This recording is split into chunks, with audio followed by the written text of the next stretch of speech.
Et c'est toujours avec le sourire que nous vous disons bonjour, que nous disons bonjour à tous de façon chaque matin à partir de 7h30 sur Stavan TV. Merci de nous renouveler votre fidélité. Vous le savez, cette semaine, nous nous intéressons à Nabaziri de Isuka. Donc, Arseta Koudgou, Nabaziri ou Napwakaziri, c'est une femme chef traditionnelle intronisée par Nabasaga Ier, le chef d'Isuka. Vous allez avoir le témoignage de Nabasaga Ier aujourd'hui dans la rubrique À la découverte 2. Et pour la revue de presse d'aujourd'hui, nous allons recevoir Rachida Sadzango qui va partager des informations avec nous. Et dans la rubrique Invité du jour, nous allons recevoir le tout nouveau président de l'Union panafricaine de la jeunesse. Il s'agit notamment de Moumouni Diala qui est par ailleurs président du Conseil national de la jeunesse du Burkina Faso. Rappelons qu'il a été élu président de l'Union panafricaine de la jeunesse. C'était les 15 et 16 novembre dernier au Niger. Il sera notre invité du jour. Et dans la rubrique Questions de droit, avec Olivier Kabore, aujourd'hui, nous parlons de nuisances sonores. Nous recevrons également des annonceurs sur ce plateau. Alors, nous nous installons confortablement et nous embarquons tout de suite et maintenant pour le voyage du jour.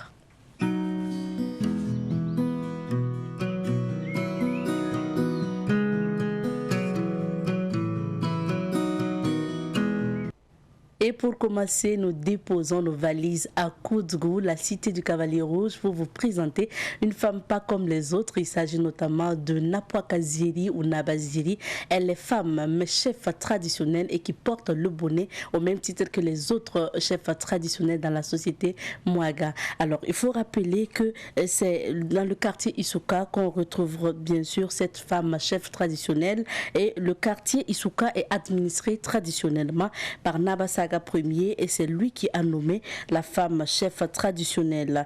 Alors, selon Nabasaga Ier, il a été justement motivé par plusieurs raisons. Selon lui, il a été inspiré par l'histoire de la princesse Yenenga qui a marqué l'histoire du peuple Mouaga dans le centre du Burkina et celle de Gimbi Ouattara qui a marqué l'histoire de l'ouest du Burkina. L'autre raison aussi qui a motivé cette nomination, c'est l'expérience de la gouvernance de Nabasaga Ier. Selon toujours le chef d'Isuka, dans son règne, il était souvent confronté à des problèmes impliquant des femmes et il était difficile pour lui de décider de la sanction. Alors, il a dit que la présence d'une femme chef à ses côtés permettrait de résoudre, par exemple, ces problèmes.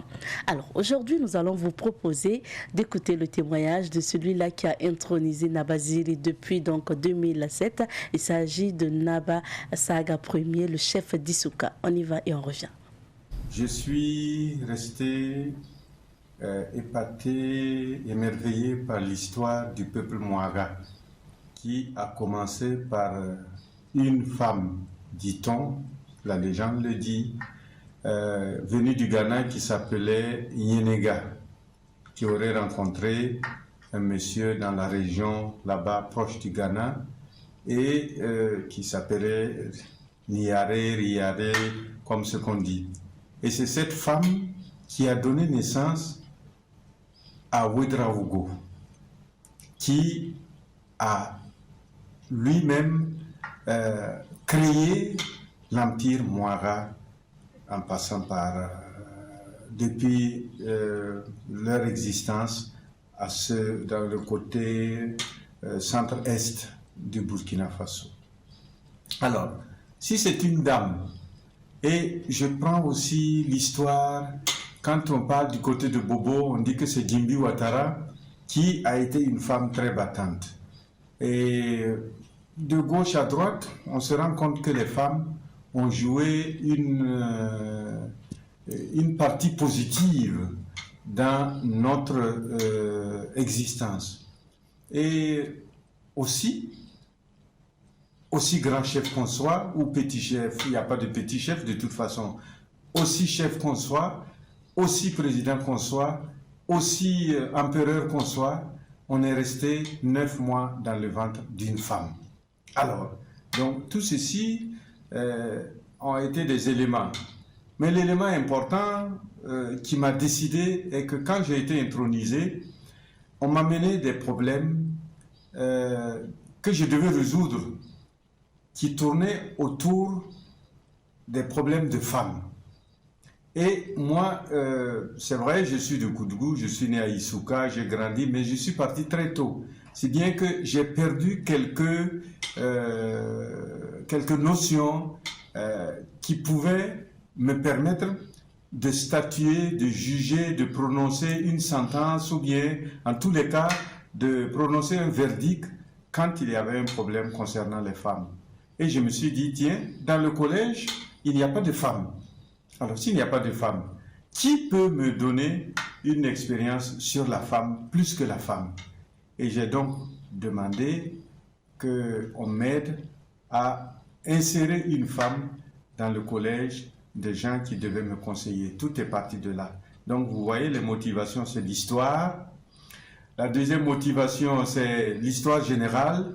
Nous avons été colonisés par les Français, mais on parle bien de Jeanne d'Arc, on parle de beaucoup de femmes qui ont fait marcher positivement l'histoire de ce monde. Ça, c'est la première raison que je vous ai donnée. La deuxième est que, ici, chez nous aussi, la femme a été très très importante dans la mesure où, quel que soit ce que nous sommes, c'est la femme qui nous met au monde. La troisième raison est que pendant que je dois prononcer, pas un jugement, mais enfin, en tous les cas, me prononcer sur une question relative à la femme, il faut bien qu'il y ait une femme. Voici les trois raisons qui m'ont poussé à convaincre mes supérieurs afin qu'on puisse me donner la permission d'introniser une femme. L'acceptation ayant été obtenue, il fallait passer à la nomination. Comment j'ai procédé? C'est si simple. J'ai regardé dans le pays Mouara, quand on doit introniser un chef, il y a toujours des candidats qui accompagnent.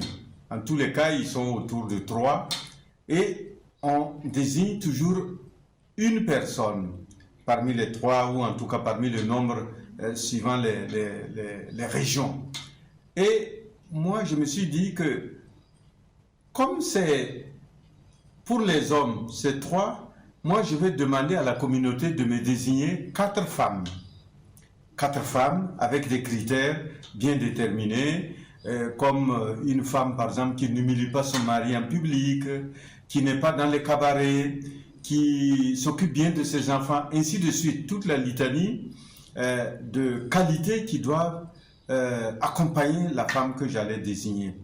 Et une femme aussi d'un âge certain, pour dire d'un certain âge, pour qu'on puisse vraiment retrouver une grande sagesse en la personne et qu'en regardant son passé, en regardant sa vie, on trouve sans reproche le cheminement de sa vie. Et c'est comme ça que j'ai demandé à la communauté toujours, parce que ce n'était pas à moi de désigner. Et j'ai dit, dans chaque groupe là, désignez-moi une femme, et au total, j'aurai 4 femmes. Et maintenant, c'est à moi de décider. Ces 4 femmes, je dois recevoir leur mari, je dois discuter avec leur mari, et au besoin même leurs enfants. Et c'est ce qui fut fait, que cette dame correspondait à mes attentes.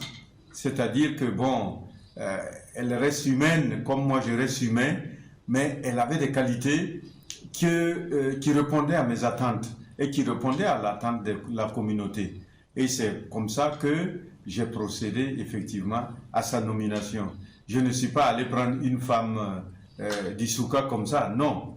Il faut toujours qu'il y ait un collège électoral. Vous voyez, notre démocratie aussi, c'est un peu cela. Donc, les femmes et les hommes de chaque localité ont désigné chaque femme. Et au total, j'avais 4 candidats. Et au bout des 4 candidats, il y avait une que j'ai retenue. Et c'est celle que vous avez vue, Napwa Kaziri, que vous avez vue, qui m'aide depuis longtemps, depuis son intronisation. Non, je n'ai pas encore entendu et je n'ai pas encore vu. Il existe des femmes qui occupent des trônes vacants lors du décès de leurs parents, de leur père par exemple chef, et on intronise la femme, on ne l'intronise pas, enfin, elle occupe le fauteuil, elle a le bonnet, elle a la canne, et elle joue au chef jusqu'au jour du choix du chef homme. Pourquoi les hommes font comme ça? Les hommes, c'est mieux de confier effectivement à une femme pendant l'interrègne. Parce que la femme, heureusement ou malheureusement, c'est l'éternelle étrangère. Elle ne peut pas rester chez ses parents pour être un chef à vie toute la vie. Au moment de la désignation, elle repartira sans rancune, sans problème, sans discussion. Pour me résumer, il n'y a pas de chef femme comme ça qui règne comme ce que j'ai fait au Burkina Faso. La mienne, elle est chef d'une portion de Issouka. Elle commande et les hommes, et les femmes, et les enfants, et les vieux. Et quand on arrive devant elle, on lui rend les hommages, on lui rend les civilités comme on les rend auprès de moi. Vous écoutiez le témoignage de Nabasaga Ier, chef d'Issouka. C'est lui qui a intronisé Nabaziri, donc qui est la femme chef traditionnelle du côté de Issouka à Koudzgou. Pour la suite, nous allons passer aux informations à travers la revue de presse.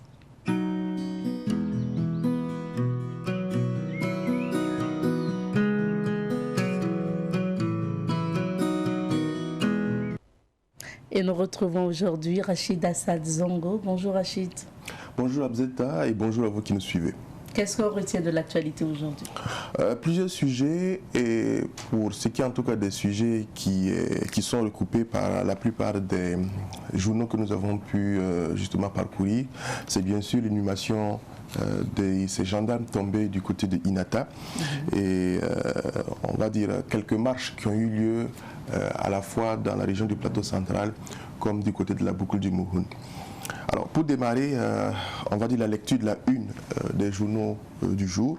On entame avec le journal Le Quotidien. À sa page 8, il est titré « Situation nationale, la coalition syndicale invite l'ensemble des travailleurs à rester à l'écoute pour tout mot d'ordre de commanderait l'évolution de la situation ». Ce sont les propos de Bassol Mabazier, porte-parole. Autre sujet, attaque du détachement du gendarmerie de Inata. 37 des gendarmes tombés reposent au cimetière de Goumé, à lire à la page 3.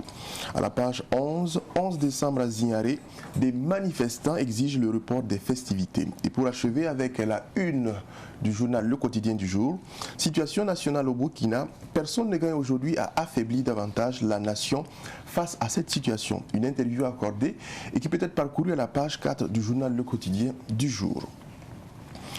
On poursuit avec un autre quotidien, cette fois-ci c'est Le Pays. Le Pays nous entretient à sa page 2, inhumation de soldats tués à Inata, la colère des parents des victimes au cimetière de Gounguin. Et puis à la page 7, dans sa rubrique Révélation, il est titré Majorité présidentielle, le parti c'est le moment se retire. Voilà.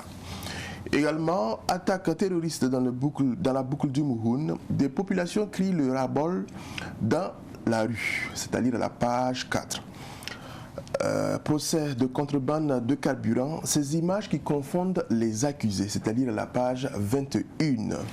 Et puis conférence Afrique et Moyen-Orient de la JCI, pour parler de la JCI, le comité d'organisation demande l'accompagnement du fondateur des éditions Le Pays, c'est-à-dire à la page 8.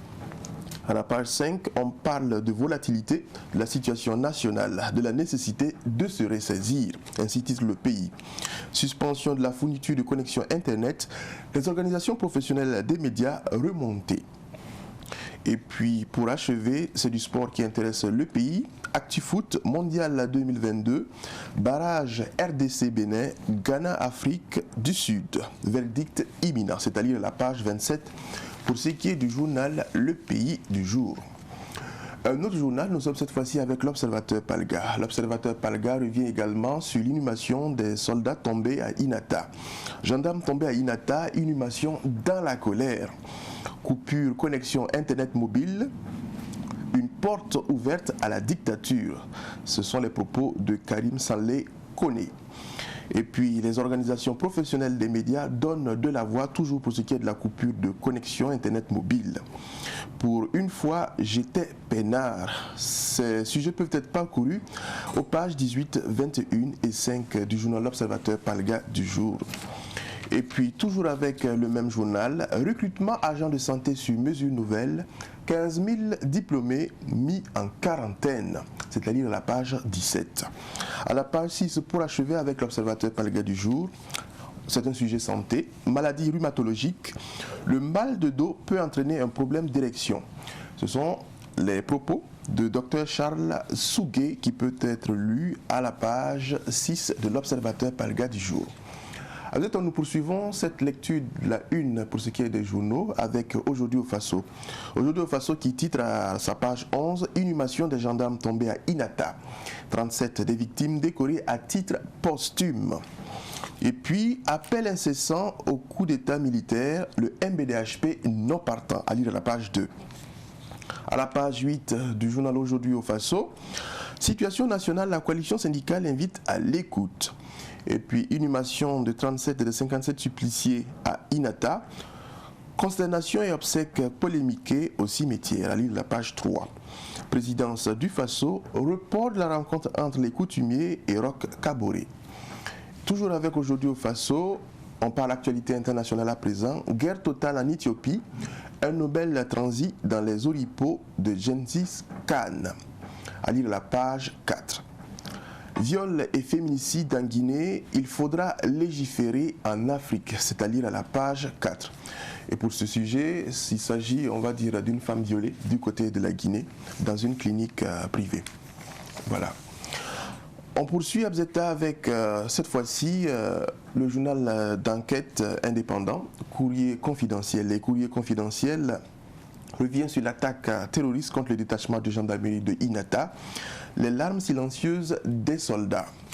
Et puis, ministère de l'eau, un marché de 750 millions de francs CFA a retiré à une entreprise. Toujours avec le même journal, avenant sur les marchés publics au ministère des Infrastructures, un grand dérapage financier de plus de 15 milliards de francs CFA. Et pour achever avec Courrier confidentiel, concours des sous-officiers de police, un candidat et son cousin condamnés pour tentative de fraude. Abzeta, on poursuit, on va dire, pour ce qui est toujours des infos, avec cette fois-ci les sites en ligne.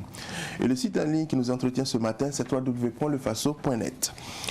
Et déjà, le site revient sur le procès de contrebande de carburant en attendant les plaidoiries. Marche du 27 novembre du mouvement Sauvons le Burkina Faso, jour de refus national d'un pouvoir qui s'accommode de ses morts. Ce sont les propos du porte-parole de la marche du 27 novembre, bien sûr du mouvement Sauvons le Burkina Faso. La coalition citoyenne pour la défense de la patrie vent debout contre les marches pour la démission du président du Faso. Et puis agriculture biologique, plus de 200 experts et professionnels réunis à Ouagadougou du 23 au 26 novembre 2021. Déclaration du MBDHP sur la multiplication des attaques terroristes au Burkina Faso, c'est à lire toujours pour ce qui est de www.lefaso.net. Crise sécuritaire, l'APP Burkindi exhorte le président du Faso à la prise de décisions radicales et courageuses. Et pour achever, Dédougou, une forte mobilisation pour demander plus de sécurité. Abzeta, on achève avec l'actualité sur le continent africain, hors des frontières du Burkina Faso. En Guinée, c'est l'actualité dont je parlais en Guinée. Réaction après la mort d'une jeune femme d'un viol présumé. Et puis au Soudan, 12 ministres démissionnent du gouvernement de Hamdok. En Gambie, confusion autour des vaccinations anti-Covid-19. En Somalie, désespoir des migrants rêvant d'Arabie Saoudite. En Afrique du Sud, on apprend qu'une dette universitaire prend de l'ampleur. Au Niger, la Grande Muraille verte avance à petits pas. En Éthiopie, le Premier ministre Abiy Ahmed déclare vouloir aller au front. Au Maroc, inquiétude sur la hausse des mariages de mineurs. En RDC, plusieurs attaques en Ituri avec au moins 29 morts. Au Mali, le Mali bascule dans la liste des pays au régime autoritaire. Au Nigeria, sommet des premières dames africaines à Abuja pour la paix. Et pour achever, en Libye, pour ce qui est de la présidentielle, l'on note plus de 90 prétendants, dont 2 femmes pour la magistrature suprême. Voilà ce que l'on pouvait lire à la fois pour les sites en ligne, mais également pour les journaux, pour ce qui est de ce jour 24 novembre. Merci bien Rachid. Et nous allons revenir sur cette actualité. Les gendarmes tombés à Inata ont rejoint leur dernière demeure, du moins ça c'était hier. et c'était au cimetière de Gunga. C'est bien cela. Déjà, on commencera par souhaiter paix à leurs âmes et beaucoup de compassion à l'endroit, on va dire, de leur entourage. Alors, pour revenir très succinctement et assez résumé pour en tout cas ce qui a fait l'objet de l'inhumation du côté du cimetière de Gunga hier à Ouagadougou, c'était, on va dire, pratiquement une situation de vive émotion qui a été marquée par pratiquement, on va dire, de nombreux faits. Et le premier fait, c'est beaucoup, en tout cas, de journaux l'ont relaté, c'est, on va dire, le mécontentement des proches, pour parler des parents des victimes, qui déjà n'ont pas apprécié les sépultures qui ont été prévues pour ces gendarmes tombés. Et là-dessus, c'était pratiquement, on va dire, des tiraillements, voilà, avec certains parents et qui, en tout cas, n'acceptaient pas que des personnes qui soient mortes pour justement défendre la patrie aient de telles sépultures. Au finish, il y a eu quand même l'entente et l'inhumation a pu se faire. C'est, on va dire, une occasion qui a réuni pratiquement plus d'un. Le Premier ministre était présent, le président de l'Assemblée nationale également, le cardinal Philippe Ouedraogo était présent, et bien sûr, amis, parents et connaissances justement des personnes tombées. C'est une, on va dire, occasion qui également a permis à des parents toujours de revenir sur notamment les faits. Beaucoup en tout cas de ce qu'on a comme retour et qui nous ont été rapportés par nos reporters sur place, beaucoup de familles en tout cas cherchent toujours à comprendre. Les parents demandent des comptes. Ils trouvent que ce soit inadmissible que l'armée nous dise qu'il y a des avions et que pratiquement pour se rendre de Ouagadougou et dans le Sahel, il faut une trentaine de minutes. Et si l'attaque a eu lieu pratiquement autour de 5 heures, et si les avions devaient justement décoller, entre 5 heures et 5h30, en principe, ils devaient pouvoir intervenir. Les parents ne comprennent pas. Ce sont leurs mots, ce n'est pas moi qui les dis. Ils ne comprennent pas, ils cherchent toujours à comprendre. Et là-dessus, je pense que véritablement, le gouvernement doit apaiser les cœurs. Nos autorités doivent apaiser les cœurs parce que vous n'êtes pas sans savoir que depuis pratiquement donc depuis cette attaque-là, les manifestations ne cessent justement de prendre de l'ampleur. Les déclarations ne cessent également de fuser partout et de plusieurs jantes, autorités coutumières, autorités religieuses et j'en passe. Voilà. Il y a même des marches qui sont également en vue. Voilà.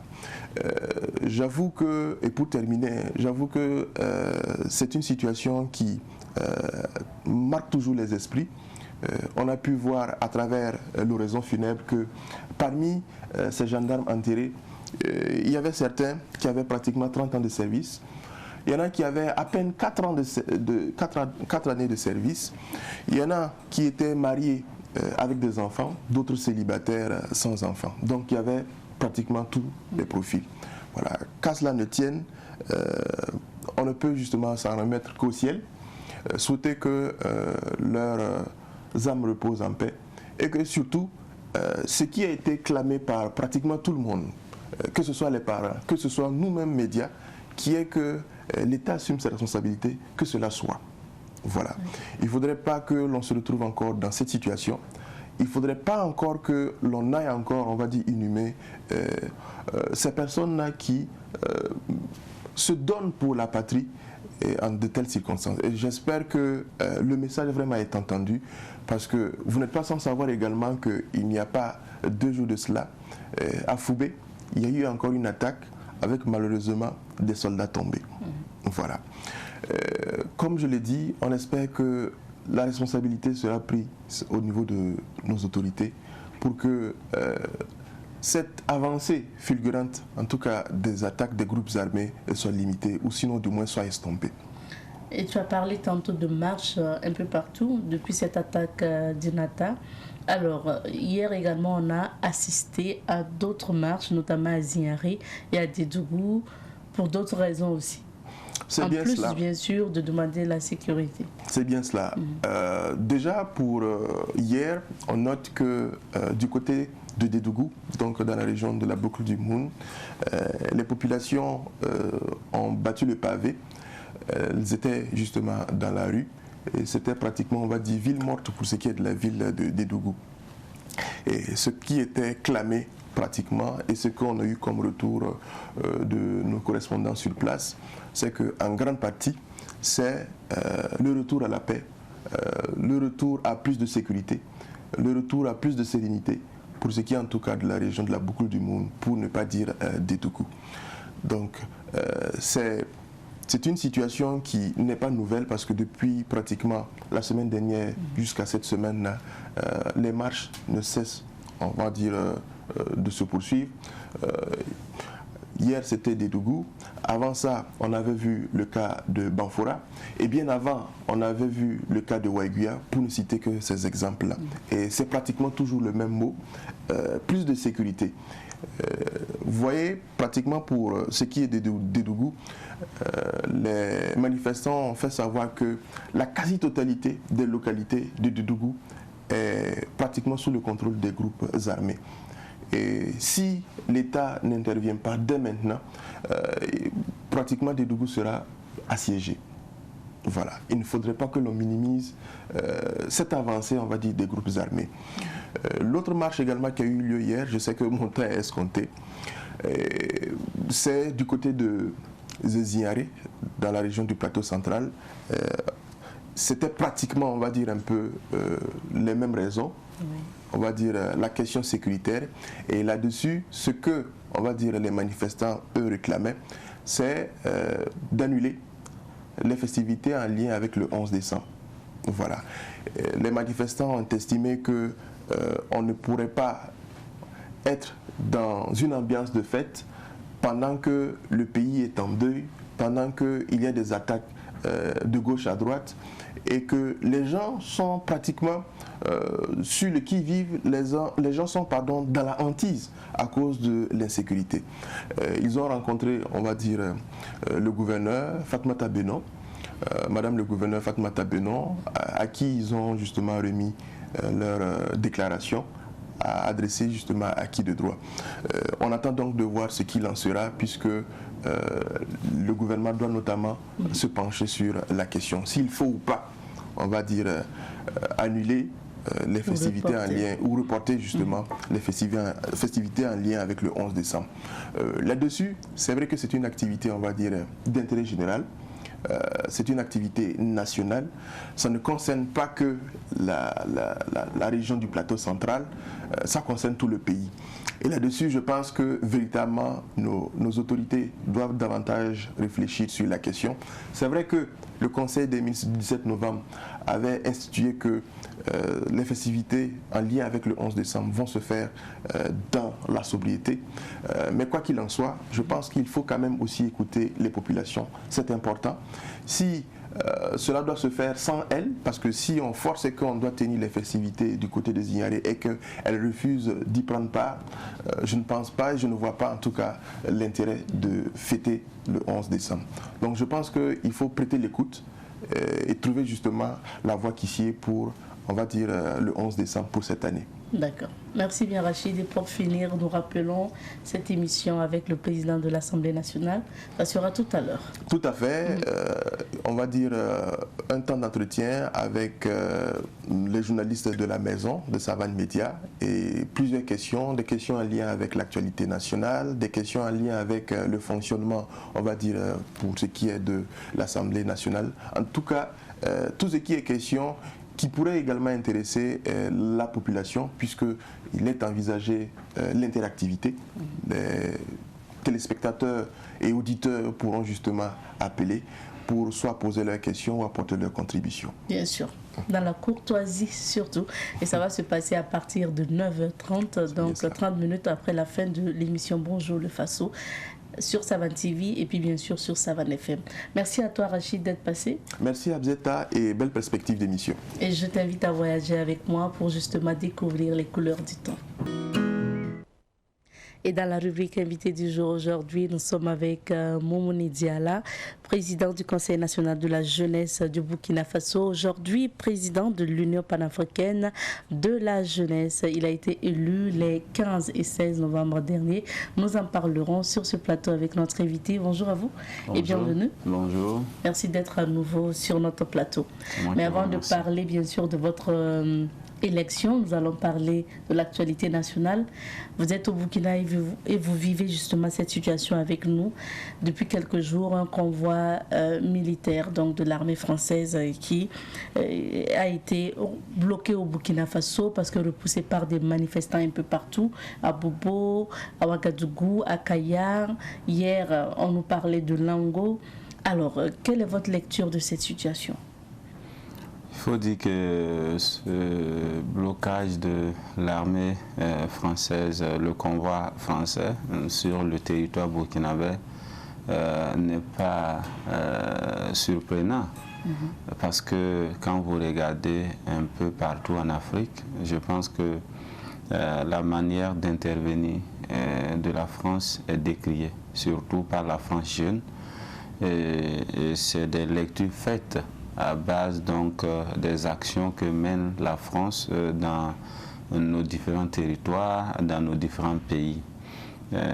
Quand vous suivez un peu la situation, au-delà de ça, je pense que la jeunesse ici au Burkina, au Mali, au Niger, de plus en plus décrit donc les actions de l'armée française donc sur son territoire, parce que malgré leur présence, malgré donc la durée de cette coopération, rien ne change au Sahel. Et quand vous regardez tous les pays qui sont alliés donc à la France, c'est des pays qui sont dans la misère, c'est des pays qui sont dans les problèmes, c'est des pays qui sont dans les insécurités totales. Donc aujourd'hui, la France jeune va se poser des questions. Est-ce que ce n'est pas finalement la France qui est notre malheur? Et donc je pense que la France doit comprendre ce message et savoir que la jeunesse ne va pas reculer tant que la France ne change pas sa manière de collaborer avec les pays africains. Et c'est là extrêmement important. Il ne s'agit pas donc de convoyer donc des milliers d'armements ou des milliers de soldats. C'est la réponse et les actions palpables donc, que les populations veulent, et que c'est une coopération sincère avec nos différents pays que les populations veulent. On sait que c'est un convoi qui tombe quand même dans un contexte difficile où on avait déjà commencé à assister à des manifestations pour réclamer plus d'insécurité et surtout avec l'attaque du détachement donc, de la gendarmerie à Inata. Ça a aggravé la situation parce que la particularité donc, de cette attaque, c'est qu'on a révélé après que les gendarmes manquaient de vivres et ils devraient aussi être relayés. C'est une situation quand même qui a vraiment choqué des Burkinabés. Oui, c'est une situation qui a choqué les Burkinabés et surtout qui a choqué la jeunesse. Parce que quand vous prenez les milliers de soldats aujourd'hui qui périssent au front, la majeure partie est la jeunesse. Et donc, quand vous êtes là et votre camarade à la fleur de l'âge part, je pense que ça doit vous amener donc à réfléchir. Et cette situation, surtout de Inata, laisse à désirer et à révolter plus d'un. Et si réellement les gens donc, étaient affamés, avaient problème d'alimentation, je pense que c'est des situations qui ne doivent pas s'expliquer. Parce qu'en quoi aujourd'hui on doit priver un soldat de nourriture? C'est la question qu'on se pose. Et je pense qu'on a eu suffisamment de temps pour avoir un dispositif de réponse rapide. Quant au ravitaillement, que ce soit en armement ou en nourriture, je pense que c'est le minimum aujourd'hui pour garantir alors la psychose des soldats qui sont sur le front, pour les apporter donc un réconfort et un soutien. Et la situation de Inata, je pense que le gouvernement a déjà agi, que les responsabilités seront situées. Nous sommes d'une grande fermeté quant à cela, que les responsabilités soient situées et que des grandes punitions soient prises. parce que ça c'est plus que du terrorisme, cette manière de faire, qu'on arrive donc à priver des humains donc, de quoi manger. La deuxième des choses, il faut savoir que la situation au Burkina s'aggrave du jour au lendemain. C'est pourquoi le gouvernement doit avoir encore des réponses plus vigoureuses que ça et changer donc son fusil d'épaule. Parce que quand vous regardez la situation, on a l'impression que malgré tout ce qui est promis, l'insécurité avance à grands pas. Donc il faudra qu'aujourd'hui, il y ait plus d'actions qui repoussent le terrorisme que plus de discours ou de propositions ou de décisions. Et quand vous prenez par exemple la situation de Inata, je pense que ce n'est pas la première fois qu'on attaque le camp de Inata. Donc quand même, le renseignement devrait marcher, les dispositions devraient être prises pour que de tels actes, quand on attaque un camp une fois, que ça ne soit pas répété. Et même si ça se répète, qu'on ait ce dispositif qui permet donc de répondre vigoureusement. Mais quand vous regardez attaquer à plusieurs reprises et encore venir attaquer, arriver donc à tuer un bon nombre de soldats, emporter du matériel, donc ça veut dire qu'il nous manque à quelque part des possibilités de tirer les leçons. Et je pense que le Burkina Faso mérite mieux que ça et doit aller très loin. C'est pourquoi aujourd'hui il faut appeler à toutes les compétences et mettre tout en œuvre pour que le Burkina Faso puisse sortir donc de cette situation. Et aujourd'hui, la situation est telle qu'on enregistre aujourd'hui des manifestations un peu partout. Hier, c'était des manifestations à Zinari, à Dédougou. Encore des manifestations annoncées pour le 27 novembre prochain, notamment donc, dans beaucoup de villes du Burkina Faso. Alors, quelle est votre lecture de ces manifestations? On sait qu'il y a beaucoup de raisons. Pour certains, ils demandent pour certains manifestants, notamment demandent la démission du président Roch Kaboré. D'autres demandent plus de sécurité pour le Burkina Faso. Et pour d'autres encore, c'est que l'armée française ou encore l'armée française ou la France quitte tout simplement le Burkina Faso. Quelle est la lecture du Conseil national de la jeunesse? Vous, en tant que jeune, est-ce que vous approuvez ces manifestations? Oui, d'abord, il faut faire, comme vous l'avez dit, il faut faire une lecture. Il faut comprendre que quand vous regardez, il y a plusieurs types de manifestations, comme vous l'avez dit. Il y a des gens qui demandent le départ de l'armée française. Il y a des gens qui demandent la démission du président, il y a des gens qui réclament la sécurité. Donc quand vous regardez ce type de manifestation, ça veut dire que les gens au fini se cherchent. C'est une situation complexe et compliquée qui a pris les gens au cou et dont chacun ne sait plus de quelle direction prendre. Et donc on va finir par tout réclamer, ce qui vient en tête. On va penser, ceux qui pensent que c'est l'armée française qui constitue notre malheur aujourd'hui, il faut demander le départ de l'armée française. Parce qu'au final, ce que les gens demandent, c'est la sécurité. Donc tout ce qui nous vient en tête, on va le faire. Ceux qui pensent que c'est le gouvernement le problème ou c'est le président le problème, va demander le départ du président. Ceux qui pensent que... Donc chacun, alors, essaie de se faire une idée et à partir de cette idée, il fait sa réclamation donc, pour le retour de la sécurité. Mais il faut le dire, aujourd'hui, la coopération militaire entre la France et le Burkina est infructueuse. Nous, on l'a dit il y a quelque temps de cela, à la journée internationale de la jeunesse le 12 août, on l'a dit, au Forum national de la jeunesse à Bobo-Dioulasso, on l'a dit, parce qu'on ne peut pas comprendre que la même France qui accompagne la coopération militaire au Burkina Faso, qui l'accompagne au Mali, qui accompagne au Niger, qui accompagne au Tchad, et tous ces pays-là sont dans les difficultés. Donc il faudra qu'on soit clair là-dessus. La coopération militaire entre la France et les différents pays africains sont des coopérations infructueuses. Et les relations entre la France et ces pays n'est qu'une relation d'exploitation, une relation d'utilisation. Et donc aujourd'hui, ça doit cesser. Et si c'est nécessaire que les populations se sacrifient à cet effet, il faudra qu'on se sacrifie. Parce que même pour l'indépendance, il a fallu que les gens bataillent. Il a fallu que les gens se sacrifient pour avoir l'indépendance. Aujourd'hui, tel que la France traite avec les pays africains, c'est indécent, c'est infructueux et ce n'est que de l'exploitation. C'est une autre forme donc d'esclavage. Et quand vous regardez la situation aujourd'hui au Burkina, qui se complique, naturellement les gens vont pointer du doigt la France. Et donc surtout la jeunesse, aujourd'hui, ne cesse de le dire que la France constitue le malheur donc, du Burkina Faso. Et même dans plusieurs pays, c'est le refrain.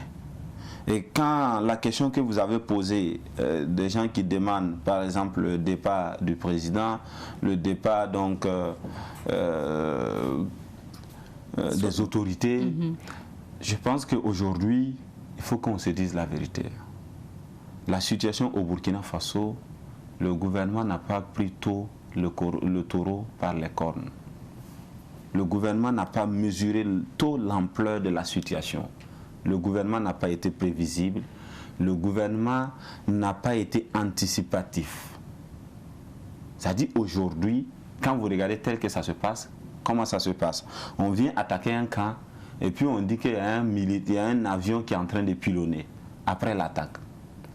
On n'a jamais pilonné avant une attaque. On pilonne chaque fois après une attaque. Donc ça veut dire qu'il nous manque un dispositif conséquent et réactif. C'est-à-dire qu'il faut qu'on nous explique pourquoi le renseignement n'arrive pas à prévoir tout ça. Il faut qu'on nous explique pourquoi chaque fois on arrive à nous attaquer de la sorte. Donc, avant tout, c'est les Burkinabés qui doivent se défendre et c'est le gouvernement qui doit mettre ce dispositif en place. Mais qu'on ne se trompe pas. Parce que toute chose qui n'est pas réglée dans le cadre républicain est vouée à l'échec. Si aujourd'hui, on ne mesure pas bien la situation, on n'évalue pas bien la situation, pour voir quelle est la vraie réponse, et on anticipe les choses, on va emmener le pays dans un chaos. Concrètement, vous voulez dire que la démission du président n'est pas la solution? Ça veut dire quoi? Est-ce qu'aujourd'hui, il faut, si on dit que le président Roch n'est plus au pouvoir, qui vient au pouvoir pour que ça soit la solution? Parce qu'il faut qu'on épuise le questionnement. Parce qu'on en a vu qu'en 2014, c'est la même jeunesse qui est sortie pour faire l'insurrection. Et après, qui s'est fait duper. Après, il y a eu un cafouillage, il faut aller appeler un tel, il faut appeler un tel. Et cette même jeunesse s'est fait duper. Donc, il faudra que la jeunesse fasse attention pour ne pas se faire duper encore. Parce que l'aveugle, là, ce n'est pas mal de marcher sur son pénis une fois, mais la deuxième fois, c'est être con. Donc, il faudra que la jeunesse mesure la situation en toute âme et conscience. OK? Et prenne ses responsabilités. Si la jeunesse va faire cela, qu'elle la fasse en toute âme et conscience et avec une bonne planification. On ne se lève pas dans l'euphorie, dans l'émotion. Et puis on fait les choses. Aujourd'hui, toute la question qu'on se pose, oui, le président Roch démissionne. Qui prend le pouvoir? Et comment sera cela planifié? Comment on gère après? Donc ça, c'est un tas de questionnements donc, à épuiser. Et pour qu'on arrive donc à une situation, à une bonne planification de comment le Burkina sort totalement de l'insécurité. Parce que ce n'est pas comment dirais-je, comment on conduit une insurrection qui est le problème. Mais c'est comment on arrive à rétablir la sécurité qui est le problème. Si aujourd'hui on établit le diagnostic de façon objective, sans être instrumentalisé, que oui, c'est le gouvernement le problème, la jeunesse prendra ses responsabilités. Vous savez que nous, on n'a jamais eu peur de prendre nos responsabilités. Parlons de responsabilité. Est-ce que pour ces marches à venir, notamment le 27 novembre, le Conseil national de la jeunesse sera de la partie? Il faut dire que le Conseil a bientôt une rencontre, et même après-demain, doit tenir une rencontre élargie, qu'on appelle les rencontres de direction, pour évaluer la situation et pour donner son point de vue quant à la situation.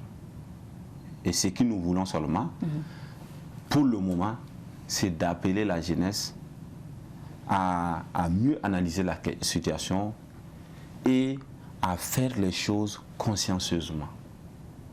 Parce qu'il ne faut pas faire les choses, que tu sois du pouvoir, que tu sois de l'opposition, que tu sois de la société civile. Il faut que la jeunesse aujourd'hui montre sa maturité. Au regard de la situation que traverse notre pays, il faudra que la jeunesse montre sa maturité et s'assume selon sa volonté.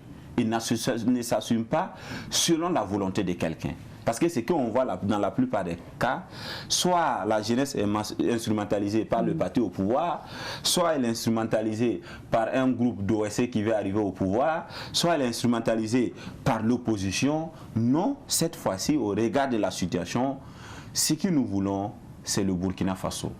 Parce que si le Burkina ne reste pas, la jeunesse n'a pas d'avenir. Donc il faudra que la jeunesse fasse un diagnostic profond de la situation et s'assume convenablement donc à sa volonté et selon son souhait que le Burkina Faso demeure. Alors Moumouni Diala, l'une des conséquences de cette situation tendue au Burkina, c'est la coupure donc, de la connexion Internet.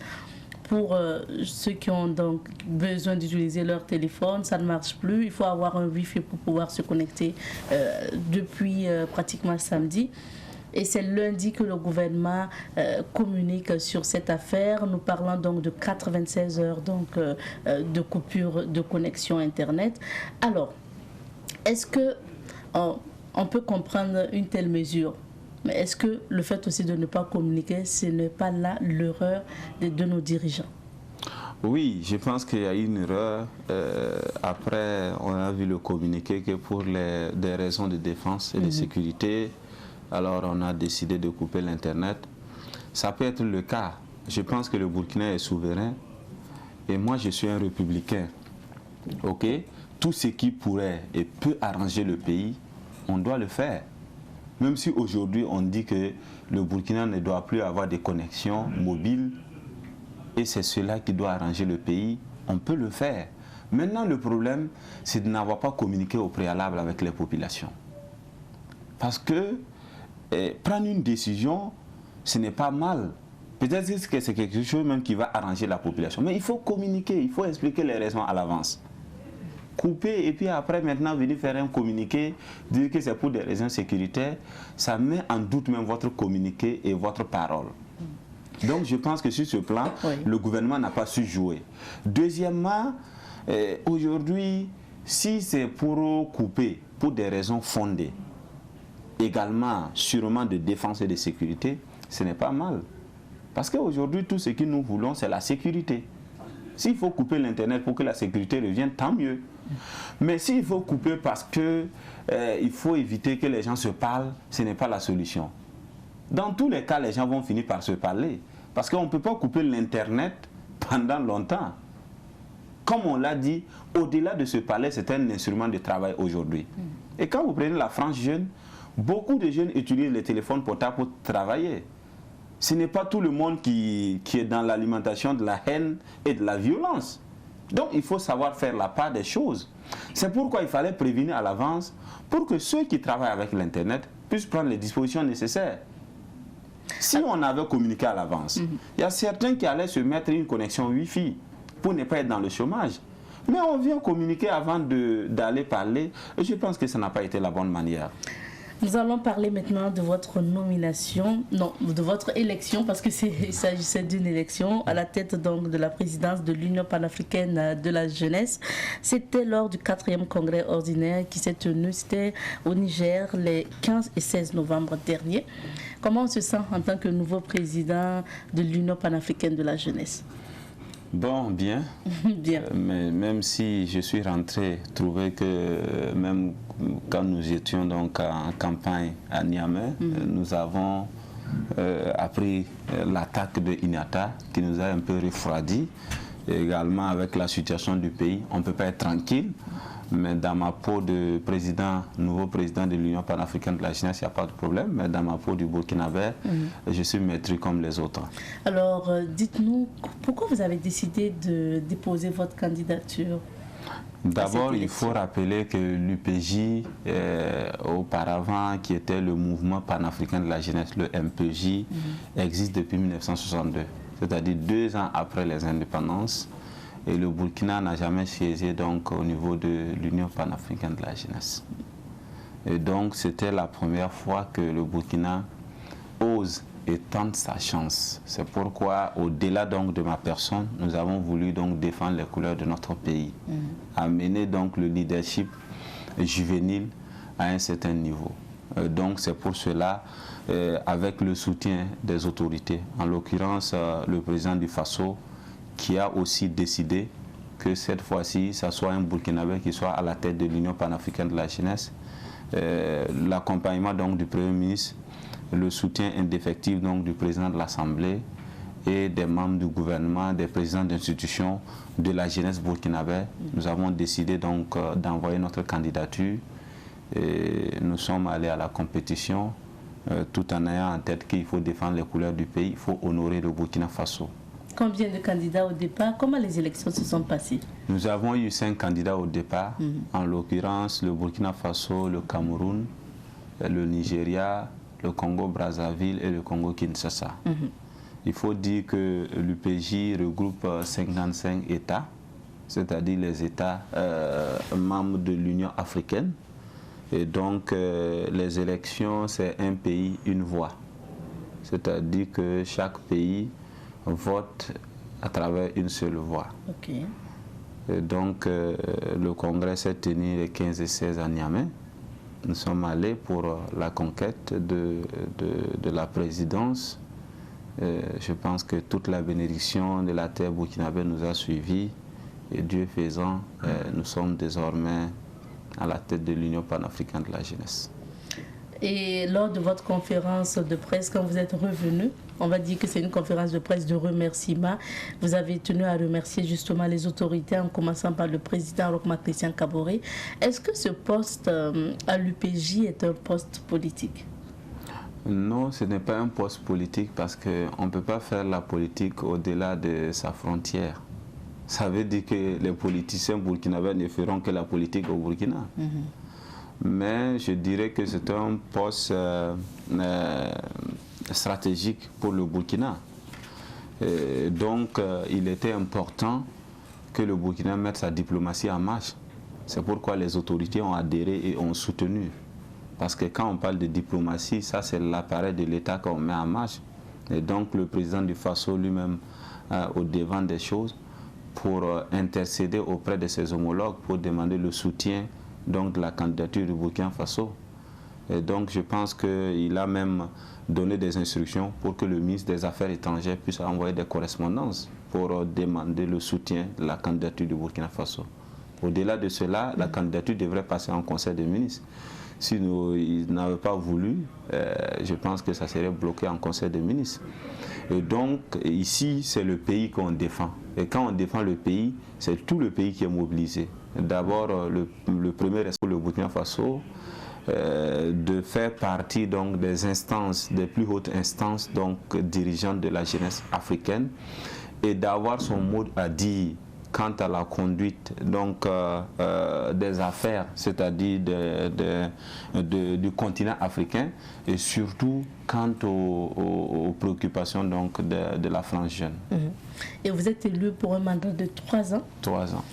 Quelles seront justement vos priorités pour ces 3 ans? Notre priorité, dans un premier temps, c'est de renforcer l'institution pour qu'elle soit plus proche donc, des jeunes.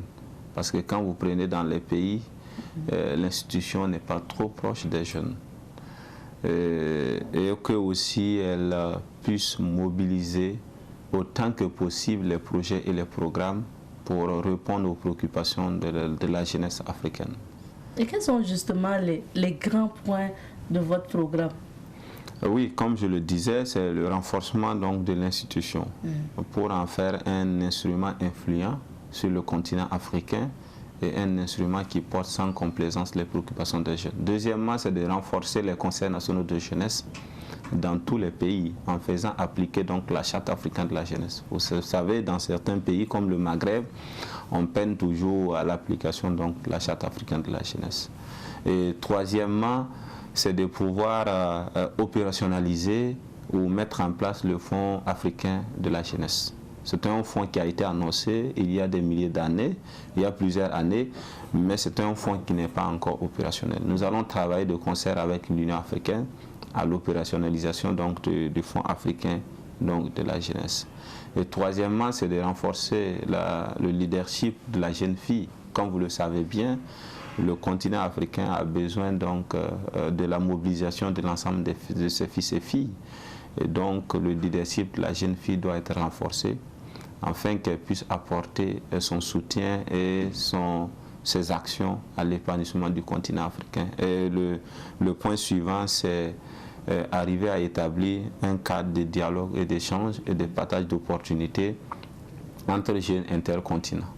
Aujourd'hui, il est important qu'on puisse avoir un cadre d'échange entre la jeunesse africaine et la jeunesse américaine, entre la jeunesse africaine et la jeunesse asiatique, entre la jeunesse africaine et la jeunesse européenne. Il ne faudra pas que toutes les rencontres seulement ne concernent que les Africains entre eux. Et même quand vous regardez les rencontres qui sont organisées par les partenaires asiatiques, les partenaires européens, etc., ça se trouve que c'est la jeunesse africaine seulement qui se retrouve. Il est important qu'on puisse établir un cadre de partage d'expérience entre les jeunes des différents continents. Et là, après votre élection, vous êtes revenu au Burkina Faso. Comment maintenant vous comptez collaborer avec les autres jeunes des autres pays?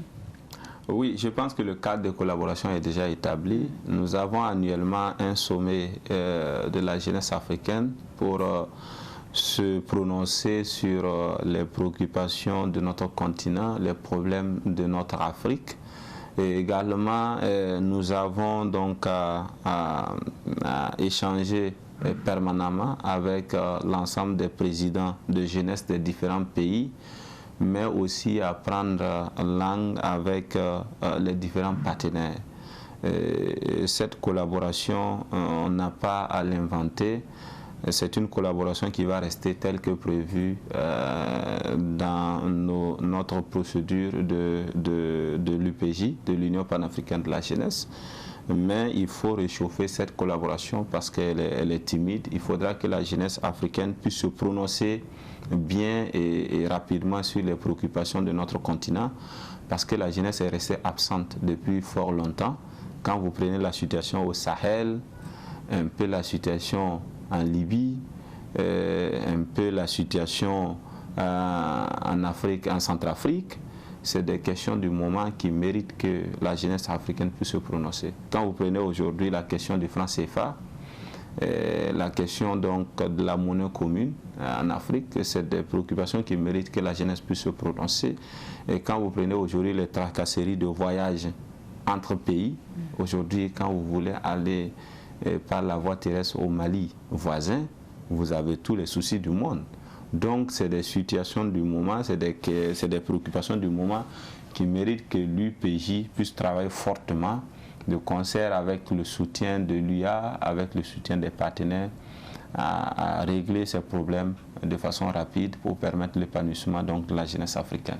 Merci bien, Moumouni Diala. Notre invité, notre entretien du moins c'est terminé. Merci. Je pense que si vous permettez, on va souhaiter que du bien pour notre pays, au regard donc de la situation que nous traversons. Notre souhait aujourd'hui, c'est que la jeunesse évite donc de se faire instrumentaliser, quel qu'en soit son bord. Merci d'être passé. Merci beaucoup. Nous recevions pour vous Moumouni Diala, président du Conseil national de la jeunesse du Burkina Faso, aujourd'hui président de l'Union panafricaine de la jeunesse. Rappelons qu'il a été élu les 15 et 16 novembre dernier. C'était notamment à Niamey, donc lors du 4e congrès ordinaire donc, de l'Union panafricaine de la jeunesse. C'est ici qu'on s'arrête pour l'entretien de ce jour. Et pour accompagner notre invité, nous allons vous proposer une petite pause musicale.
Nous poursuivons avec cette émission et cette fois-ci, nous recevons des annonceurs sur ce plateau.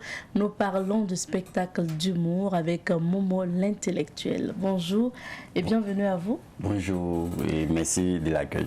À l'état civil, c'est Ilboudo Mohamed et le nom d'artiste, c'est Momo l'intellectuel et vous organisez, vous êtes artiste humoriste d'abord et vous avez votre spectacle d'humour. Comment se fait la rencontre entre vous et l'humour? La rencontre, d'abord c'est l'humour qui m'aborde parce que j'étais là un matin et puis j'avais décidé à la base d'être acteur de cinéma, j'ai voulu faire le cinéma et il y a quelqu'un qui m'a dit, qui est un ami à moi que je salue au passage, la Jaguar, qui m'a dit bon, je souhaiterais que tu fasses de l'humour parce que c'est un petit truc là en toi qui, en tout cas, qui est bien. Donc c'est comme ça qu'il m'a présenté à Jones et Jones chaque année il fait une formation en humour qu'on appelle Camp Vacances Humour. Donc je me suis inscrit là-bas et puis bon, à la base c'était pour m'amuser et puis pour m'occuper pendant les vacances. Et après la formation, on m'a sollicité 1 ou 2 fois et mon premier spectacle, bon, quand j'ai fini, le gars il m'a remis 10 000. Il dit tiens, à l'argent d'en faire là. Donc voilà comment j'ai pris et puis j'ai fait de ça mon métier. Et puis voilà, c'est devenu une carrière aujourd'hui. De formation en formation et là maintenant vous faites votre spectacle. Ouais, le tout premier. Le tout premier. Ouais. Et le thème c'est bienvenue au Cubistan. C'est ça. Qu'est-ce qu'il faut comprendre par là? Quels sont les thèmes principaux que vous allez aborder? Vous allez nous parler de quoi ce spectacle? On va parler un peu de tout et comme je dis, le Cubistan c'est mon monde à moi. Voilà, comme je le disais aussi tantôt, c'est-à-dire chaque humoriste a son feeling, chaque humoriste a sa spécialité, a son délire. Voilà, moi c'est mon monde et le Cubistan c'est mon délire à moi et ce jour-là il faut s'attendre à tout. Des trucs vraiment drôles, banals, que souvent on vit au quotidien et que beaucoup vont se sentir dedans. Voilà, il y a beaucoup de thèmes, c'est le vécu. Voilà, c'est le vécu. Et quand tu racontes du vécu, forcément les gens se sentent dedans et puis voilà. Ça, et le spectacle, il a lieu quand et où? Bon, si il dit 25, les gens vont penser que c'est loin, c'est demain. Demain tout près là, demain jeudi là, au Sénazar, à partir de 20h. Voilà, le prix est unique. Voilà, 5 000 francs. Voilà, donc on a vraiment cassé le prix. Voilà. 5 000 francs, bienvenue au Cubistan de Momo l'intellectuel. Et ça se passe demain jeudi au Sénazar. Est-ce que vous serez seul ou bien il y a d'autres artistes humoristes qui vont vous accompagner? Oui, il y a d'autres artistes humoristes d'ici et d'ailleurs. Là, après ici, là, aux environs de 15h, je vais aller accueillir l'humoriste qui vient de la Côte d'Ivoire. Et les autres sont ici. De la Côte d'Ivoire, c'est qui? Bon, c'est un jeune aussi comme moi qui, je peux dire, qui est en train de monter aussi de côté de son pays, mais qui est vraiment talentueux et qui est vraiment connu aussi dans son pays. Il se fait appeler Clanteles. Voilà, donc c'est lui qui viendra m'épauler. Comme il faut l'aider, en tant que jeune, il faut s'aider. Donc, voilà, il vient me soutenir. Pour ceux qui vont effectuer le déplacement donc, au Sénazar, alors, vous avez dit les conditions d'accès, c'est 5 000 francs. Ils auront droit à combien d'heures de spectacle? Maximum 1 heure. 1 heure de spectacle? Oui, maximum 1 heure. Parce que déjà, on est jeudi et demain, ça travaille. Donc il faut faire le maximum de trucs pour pouvoir libérer les gens et puis voilà, le lendemain ils pourront vaquer à les occupations. Et comment on peut avoir les tickets? Voilà, c'est au siège du CAR, c'est-à-dire au siège du collectif des architectes du RIB et à des numéros que, voilà, c'est le 78, 32, 26, 24 et le 55, 84 24 46, c'est-à-dire appeler et on vous livre ça cadeau.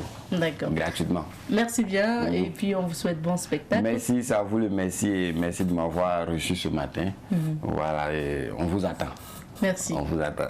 Momo, l'intellectuel et artiste humoriste burkinabé, et il était là sur ce plateau pour nous parler de son spectacle intitulé Bienvenue au Cubistan. Ça se passe demain jeudi, le 25 novembre, donc demain au Sénasa, pour un prix d'entrée de 5 000 francs et c'est à 20h. Nous allons accompagner notre invité avec ceci, le temps de retrouver Olivier Kaboré.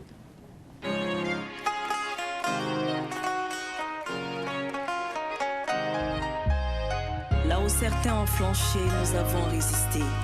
La sueur et le sang versé nous ont fortifiés. Et si une seule nuit a suffi à nous rassembler, aujourd'hui, plus rien ne devrait nous diviser. Car ce qui nous unit est plus fort que ce qui nous divise. Nous avons un défi à relever avec comme devise. Le faso d'abord. Pensons au faso d'abord. Le faso d'abord. Comme une mère qui a vu naître ses enfants, les a vus grandir avec leurs différences.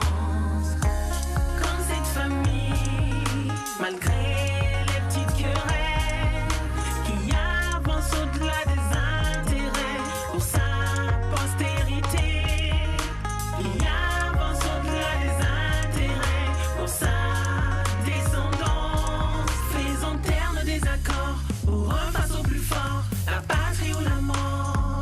Le faso d'abord.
Nous sommes mercredi et comme chaque mercredi, vous avez droit à votre chronique Question de droit avec Olivier Kaboré que nous retrouvons juste après ça.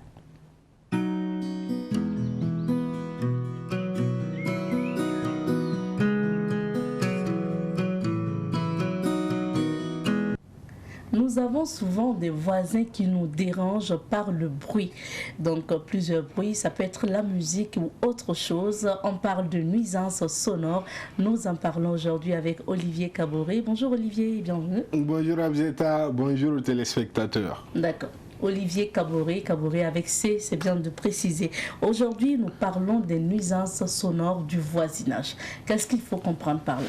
Alors, il faut savoir que, comme vous l'avez si bien dit d'entame, les nuisances sonores font partie du trouble du voisinage. Voilà. Et quand vous avez un voisin qui met la musique à fond à tout moment, vous empêchant de vous reposer ou troublant votre petite tranquillité, ou quand vous avez un voisin qui fait de l'élevage chez lui et le bruit des animaux vous empêche de dormir, ou même quand vous avez un voisin qui paye une moto pour son fils et qui, pour paraître branché, parce que c'est ce que certains jeunes font, c'est pas un bon exemple. Voilà, il coupe le pot d'échappement ou l'enlève carrément, de telle sorte que le bruit de la moto est plus accentué. Et si tel est le cas, et si le bruit vous empêche de vous reposer ou de dormir, on peut parler de trouble de voisinage par nuisance sonore. Ou encore un cas, vous n'êtes pas sans savoir que dans la ville de Ouagadougou, surtout dans nos quartiers, nous vivons avec des débits de boissons à côté, communément appelés maquis. Oui. Voilà, donc s'il y a un maquis à côté de votre maison qui met la musique à longueur de journée, vous empêchant de vous reposer, et on peut aussi parler de troubles de voisinage. Donc le trouble de voisinage est l'ensemble des bruits gênants par leur intensité, par leur durée ou par leur répétition, susceptibles de provoquer des troubles de la tranquillité des autres, ou si vous voulez du voisinage. Ok. Pire, ces bruits-là peuvent mettre en danger la santé de l'homme. On peut dire voisinage. C'est vrai que les exemples que tu as pris, c'est des exemples de maisons, mais on sait qu'il y a des services qui sont proches aussi, donc de débit de boisson, et souvent aussi le bruit peut déranger au niveau du service. Tout à fait. Vous empêchant vraiment de vous concentrer, et on assiste souvent à ces cas-là au début. Tout à Est-ce fait. qu'il y a des heures pour les nuisances sonores? Alors, il faut savoir que dans un certain nombre de pays où la législation est un peu plus en phase avec les enjeux climatiques actuels, nous avons ce qu'on appelle des codes de bruit ou même des conseils de bruit. Et la notion de nuisance sonore a évolué vers ce qu'on appelle la pollution sonore. Dans ces pays, tout ce qui concerne le bruit est vraiment bien encadré de telle sorte que la législation prévoit tout. Et contrairement au Burkina Faso et dans la plupart des pays africains, il n'y a pas de législation spécifique en matière de bruit. Par exemple, au Burkina Faso, c'est la loi 006-2013 du 2 avril 2013 portant code de l'environnement qui contient la matière principale de ce qui concerne les nuisances sonores. Et cette loi, à son article 85, indexe les autorités locales comme étant les personnes chargées ou dont revient la responsabilité d'empêcher ou de stopper les nuisances sonores. Donc dans ce élan, la commune de Ouagadougou, par son maire, a pris un arrêté visant à encadrer tout cela. Et dans cet arrêté, il faut savoir que, notamment au niveau de l'article 3 de l'arrêté, interdiction est faite où, si vous voulez, on peut tolérer les bruits venant des maisons. C'est-à-dire, quand vous êtes chez vous et que vous faites du bricolage, vous tapez sur le mur et tout, on peut tolérer ces bruits de 8h30 à 12h et de 14h30 à 19h30. D'accord. Pour les jours ouvrables, c'est-à-dire du lundi au vendredi. Pour ce qui concerne les jours fériés, les jours fériés et le week-end, c'est à partir de 9h à 12h.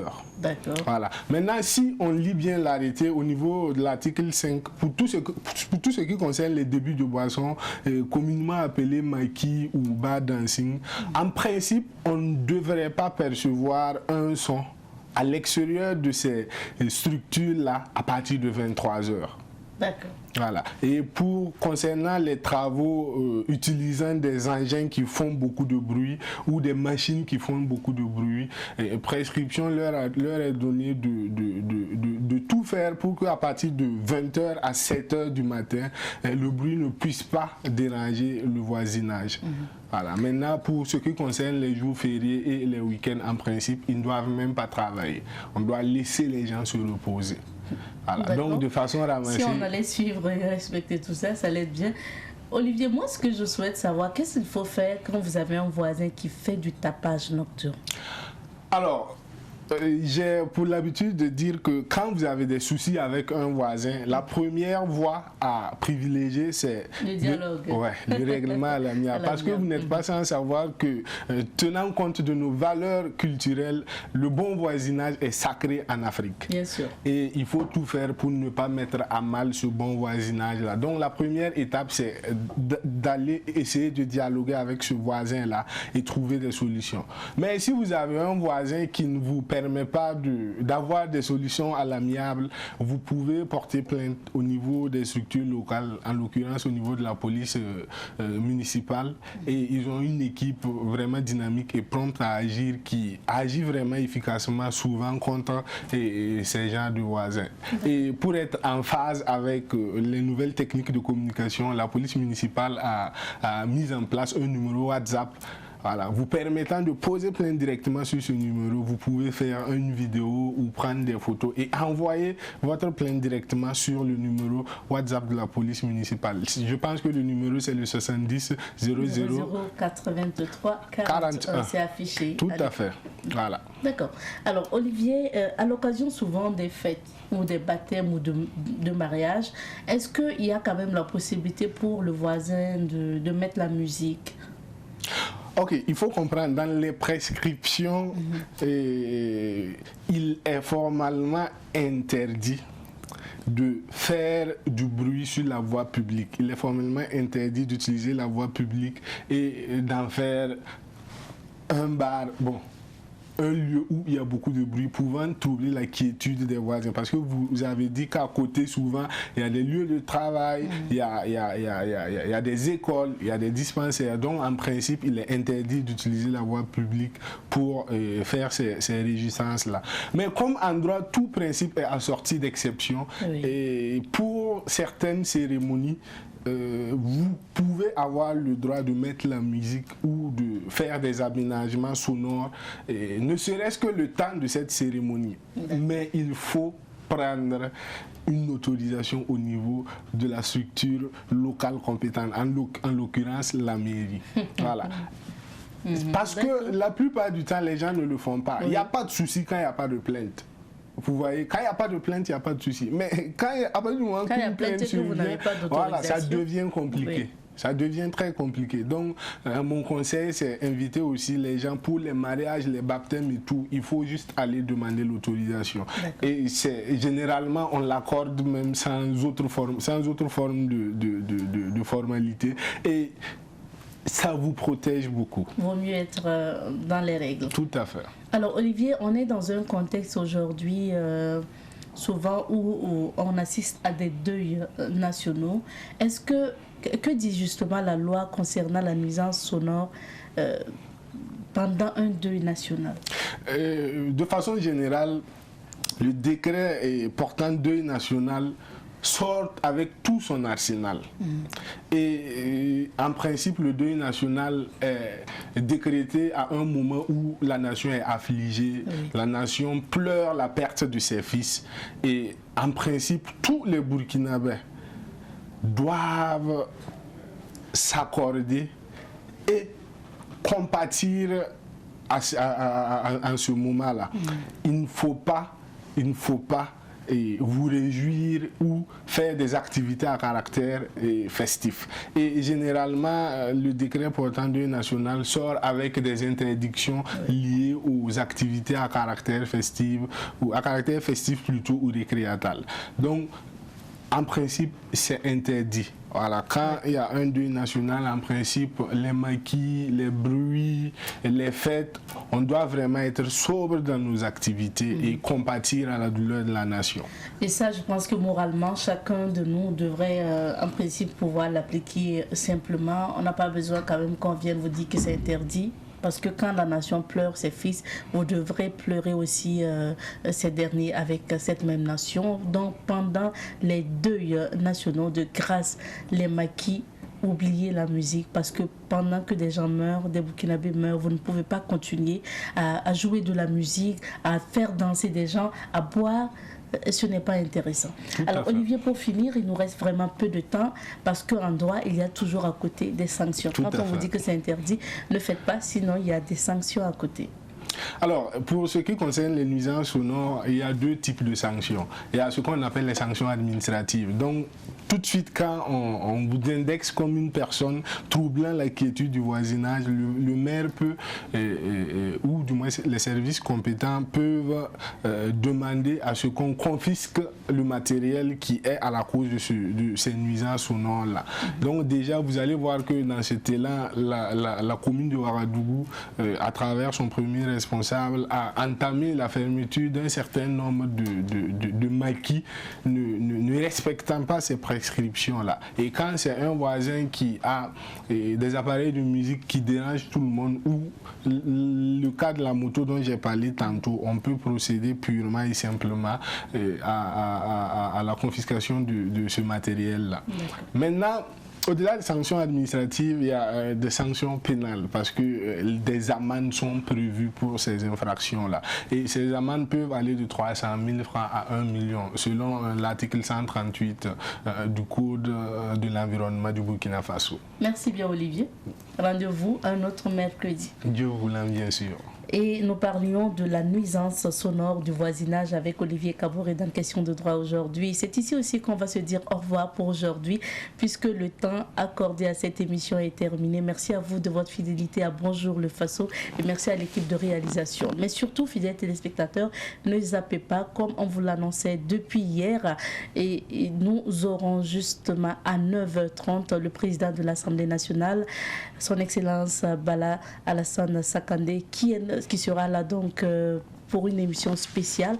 Ça se passera en direct sur Savan TV et sur la radio également, Savan FM. Donc vous pouvez nous suivre cet entretien avec Alassane Bala Sakandé et surtout préparer vos questions et surtout aussi vos contributions dans la courtoisie, comme Barry Yakouba Jacob vous l'a dit ce matin à l'émission Sonré, dans la courtoisie. Et puis bien sûr, restez fidèles au programme de Savan TV tout à l'heure à 9h30 pour l'entretien avec Alassane Bala Sakandé. Quant à nous, on se retrouve demain 7h30 sur Savan TV. On se dit au revoir.